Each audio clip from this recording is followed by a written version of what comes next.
बिस्मिल्लाहिर्रहमानिर्रहीम। अस्सलामुअलैकुम। मैं हूं सुमेरा सुलेमान और आप देख रहे हैं JNN न्यूज़।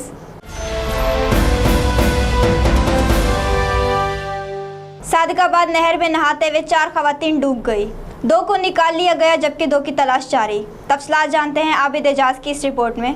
सादिकाबाद में अफसोसनाक वक़ुआ बस्ती शाहदीन भाटवान के करीब अहमद वाली नहर में नहाते हुए पेश आया। एक ही ख़ानदान के 4 अफराद नहर में डूब गए। 2 बच्चों को मकामी अफराद ने डूबने से बचाया जबकि 14 साला भतीजी को बचाने के लिए 30 साला चच्ची भी नहर में डूब गई। रेस्क्यू की टीम ने बरवक्त इत्तला पाते ही मकामी अफराद के साथ मिलकर डूबने वालों अफराद की तलाश के लिए ऑपरेशन शुरू कर दिया। डूबने वालों में 30 साला चच्ची आसिया बीबी और 14 साला तंजीला शामिल है। कैमरा टीम के साथ आबिद एजाज, JNN न्यूज़, सादिकाबाद। जी बहुत शुक्रिया आबिद एजाज, तफसीलात से आगाह करने के लिए। मज़ीद खबरों और अपडेट्स के लिए देखते रहिए JNN न्यूज़।